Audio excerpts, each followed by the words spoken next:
Welcome, Forrest Hill family, to our service today. And you folks online, we want you to know that we love you and we miss you, and that we send God's blessing to you.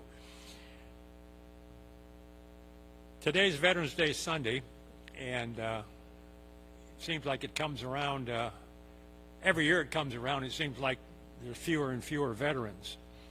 But what I'd like to do today, which I haven't done in a long time, is ask our veterans in the house today to stand so we get an idea of where we stand with our veteran count. Would all the veterans please stand? Thank you. Thank you for your service. For the families that have veterans, I know we've got a Blue Star family in the house today. Brad and Joy Williamson, would you please stand and hold that pose for me, would you? Do we have any Gold Star families? Gold Star is that they've lost a service member in combat. Thank you, Mark. The rest of you that have family members that served in the military, would you please stand? Almost all of us. For you folks standing, I want you to know that being a parent of a veteran and a service person, there's so much that goes on at home when the veteran's serving, when they're away from home. You worry about them. You lose sleep at night. You're constantly in fear that something's going to happen to them. You miss them at family get-togethers. The table has an empty place. Birthday parties aren't the same without them. That's a sacrifice. So on behalf of your Forrest Hill family, we want to thank you for enduring those sacrifices. God bless you all.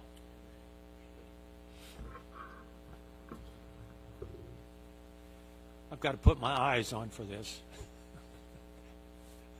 if I can find them.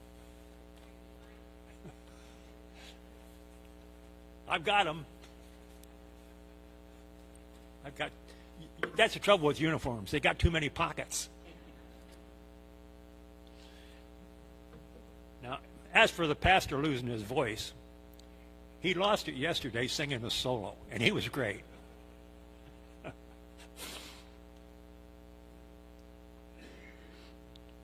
I'd like to start by thanking our choir director, our choir, and Karma for the very nice music today.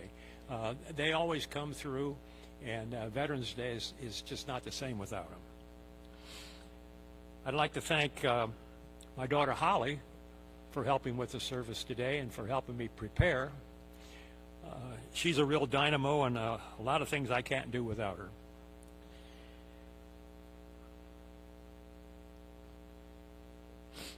Each day our country loses approximately 1,000 veterans, and Forrest Hill family is no different.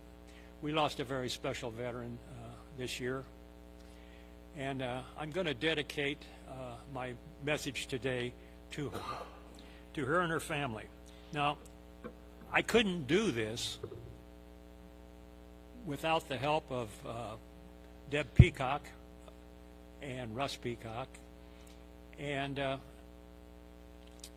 without information they gave me about Deb's mother, Eleanor Stewart, I wouldn't have known a whole lot about her service. Eleanor was a very private person, and she didn't talk about her service.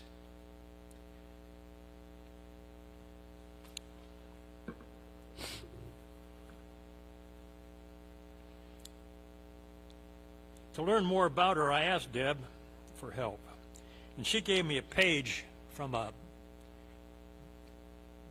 book on her mother's life story that listed her mother's service. And reading it, I kind of felt like I was reading the script to a movie, and I'd like to share some of that with you. And I'd like to also share an article with you that appeared in the Legion's monthly newsletter.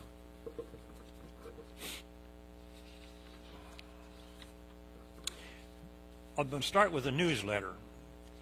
And they're talking about, they wrote an article on her 100th birthday. to celebrate her. And they entitled her story, "Our Member of the Greatest Generation."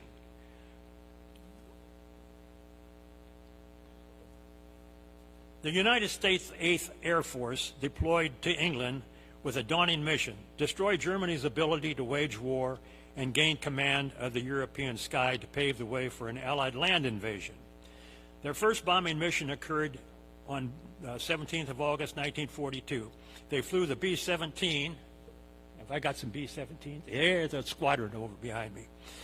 They flew some B-17 bombers, which had a bomb sight called the Blue Ox, and it was designed to deliver large loads of bombs to small targets with precision in daylight.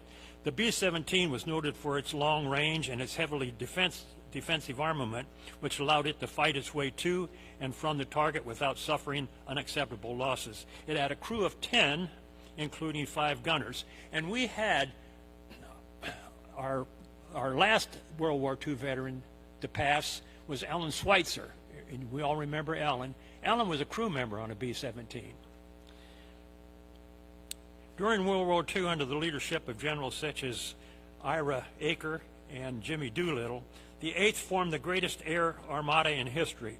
The road to victory was paved with sacrifices, as they suffered about half of the U.S. Army Air Force's casualties. Their airmen earned 17 Medals of Honor, 220 Distinguished Service Crosses, and 442,000 air medals. The 8th combat record shows 566 aces and over 440,000 bombing sorties. Why are they telling us this, they say? Well, we have a member that served in that mighty 8th right here in Peoria and Post 2. Let me introduce you to her. Her name was Eleanor Stewart. Eleanor Stewart was a generation above mine. And to be honest with you, I didn't really talk a lot to her while she was in service. I was too busy with my kids and my family. So I didn't really know a whole lot about Eleanor, but from Deb's stories and from this article in the Legion paper, I've learned an awful lot about her. She was born January 2nd, 1922 in Knuckletown, Pennsylvania. She was one of 6 siblings born to John and Dorothy Henley, and in 1942 she enlisted in the WACS. WACS was the Women's Air Corps. She took her basic training at Oglethorpe, Georgia, then was assigned to different bases for supplementary job and overseas training.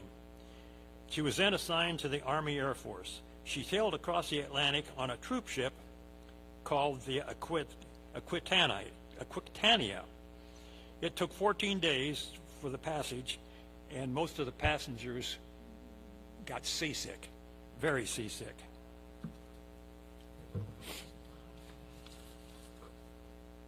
Upon arriving in England, they were taken to a base, and they were made to stand at attention waiting for a general to speak to them. Many of the women fainted due to being sick from the ship. The general welcomed them at the base near Cambridge and told them what was expected of them and introduced them to their commanding officers.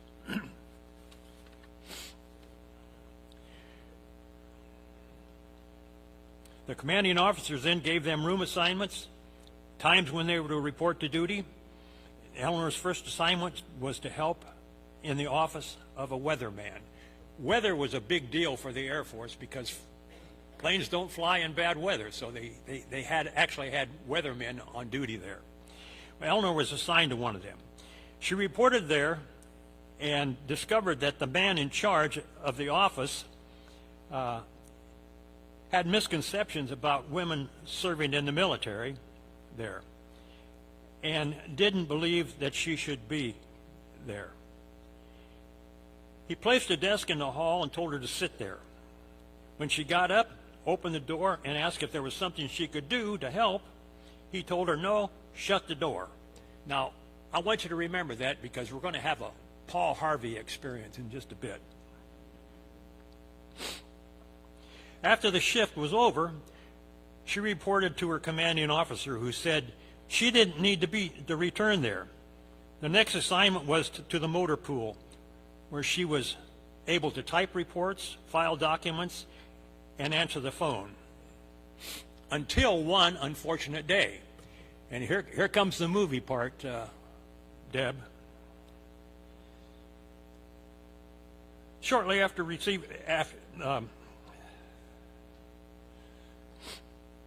a call came in for them to take a Jeep to some high-ranking officer. And that wasn't uncommon, but no one was available. So the sergeant in charge told Eleanor to do it. She had never driven a Jeep before, so he gave her a quick lesson. This makes it go forward, this makes it go back, and this stops it. That was basically her lesson. And then he sent her on her way. She had never driven a Jeep.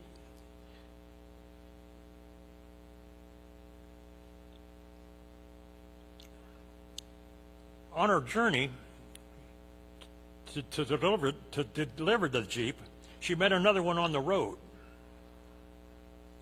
Now, the roads back then were no more than a cow path. If it was gravel, you were lucky, but they were only one lane. And Eleanor was navigating this Jeep the best she could, and she meets another Jeep coming. And this Jeep happened to have a high-ranking officer on it.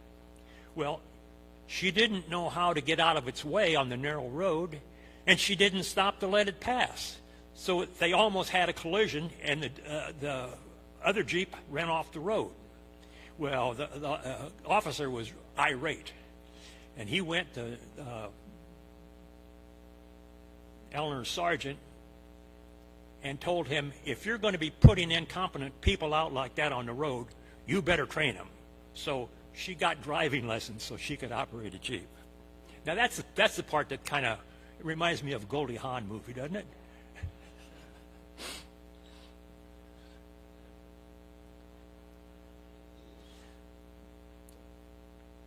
It wasn't long after that she was assigned to an office of a general, sending and receiving coded messages to and from pilots, answering phone calls, and typing reports. Now this is kind of an important part of her service.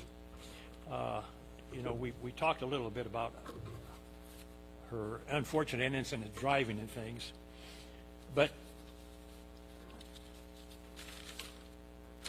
when she went into the office of the general and started decoding messages and things, that was pretty serious stuff.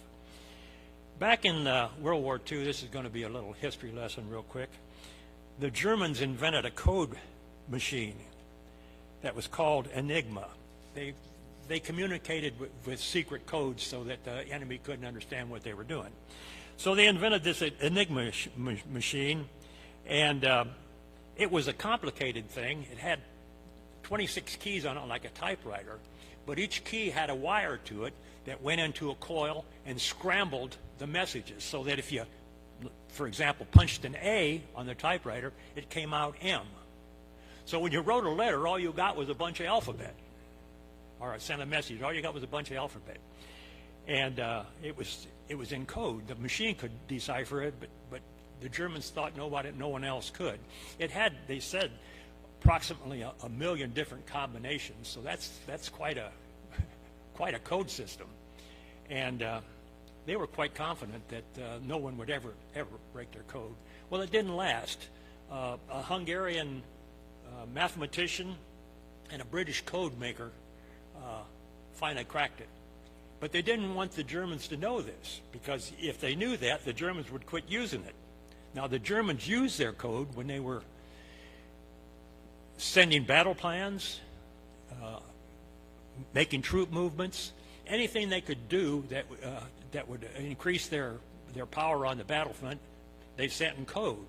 Well, we were able to decipher that code. And when those codes were finally broken, they were sent to the 8th Army, or the 8th Air Force, and before the planes took off, before they were loaded with bombs, before the crews were aboard, and only after they were airborne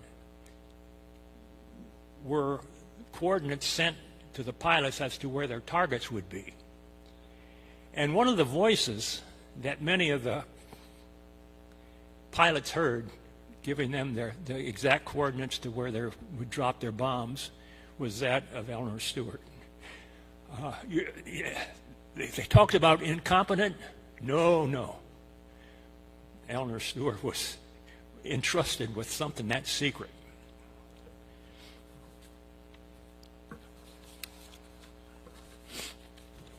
I've got 8 pieces of paper here I'm shuffling, so bear with me, would you? Okay.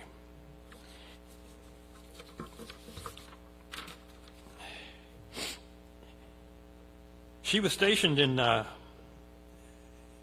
England until the Germans surrendered in May 1945, then spent a few more months in France. She sailed home on the Queen Mary, which was a lot better trip than coming over. After she got home, she married Conrad Stewart, a veteran she met overseas. Wait a minute. I'm getting that Paul Harvey feeling. Is this the rest of the story? Is he the guy in the weatherman's office that told her to put her desk in the hall and close the door? It's the same guy. That just goes to show you how forgiving Eleanor was. After she got home, she married Conrad, and they had 3 children, 2 sons, a daughter, and now 11 grandchildren and 7 great-grandchildren. They were married 63 years until his death, and she went to Peabody College and majored in business and followed that up with a degree in education. She came to Illinois and taught school for 32 years, all but 2 of them in the Peoria School District 150. They interviewed Eleanor, and they said that Mrs. Stewart looks at her 100th birthday as, well, just another day. Well, the Legion disagreed with that.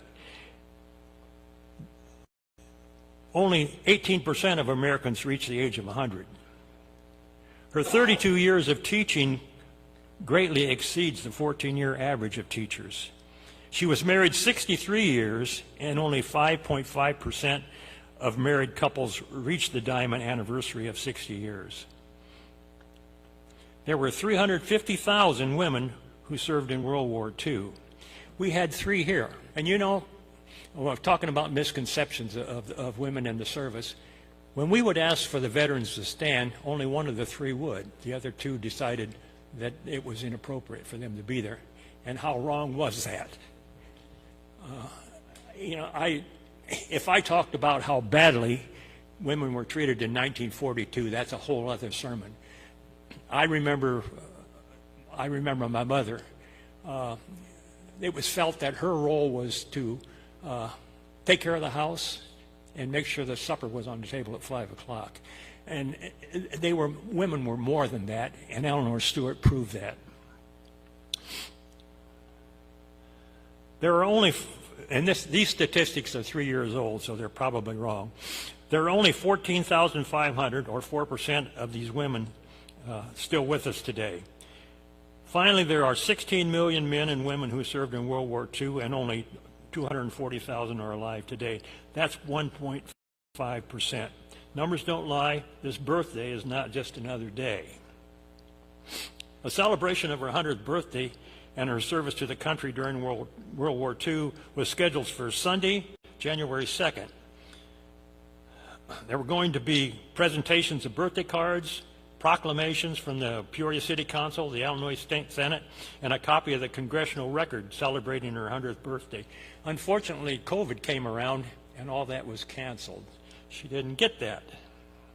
Well, that's not going to stop the Legion from spreading the word.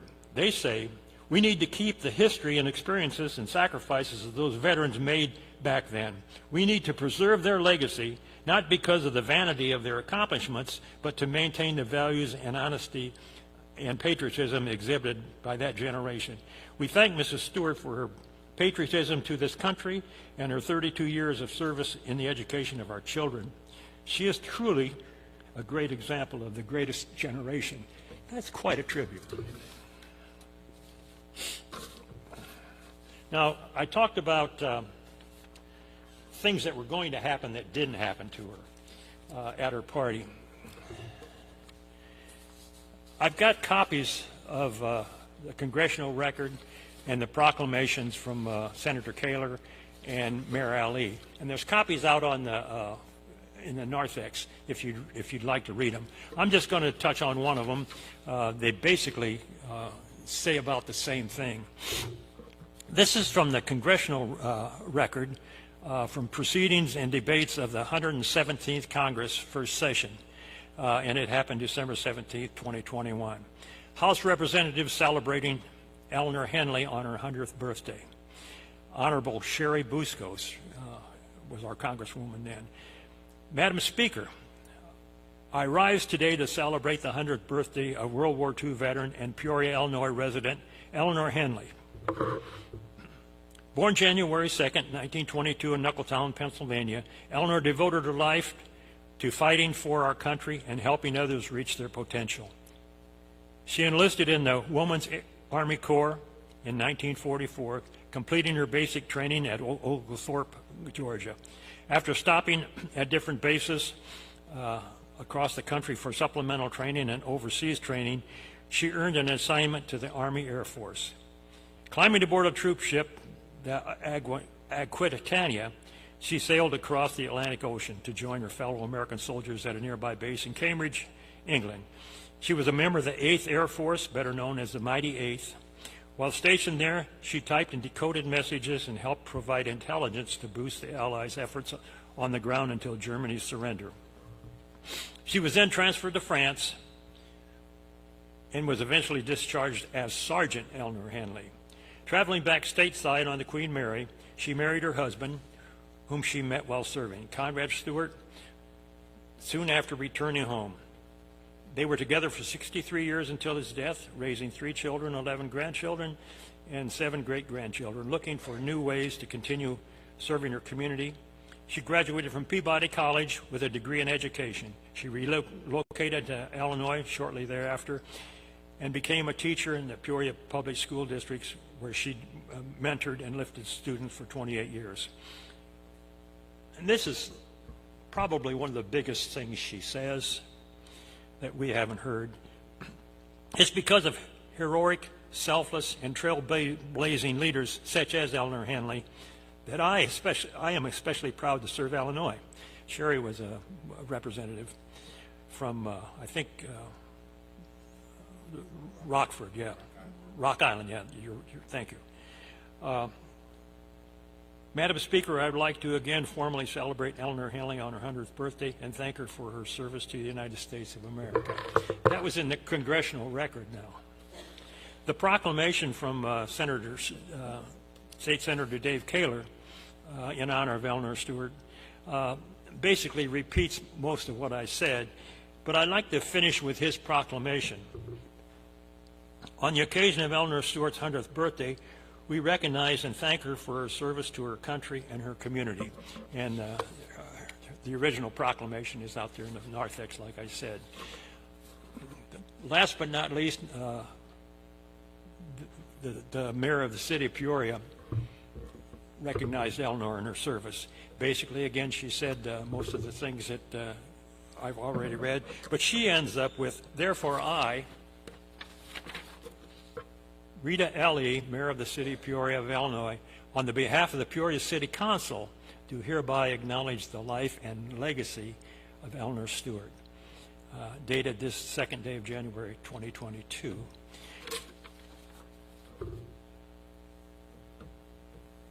Eleanor wasn't just an ordinary person. She had a life of service.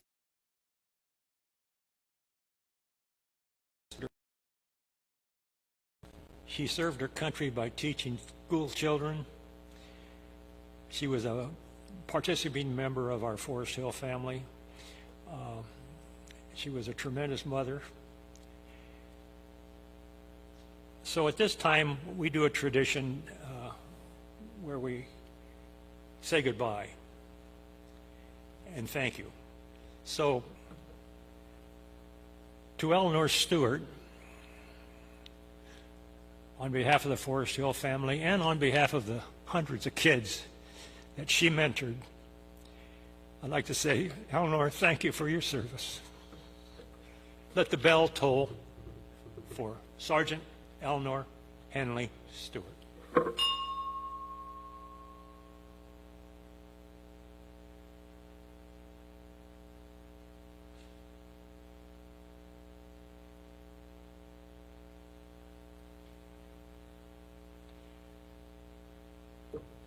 Well done, Eleanor. Well done.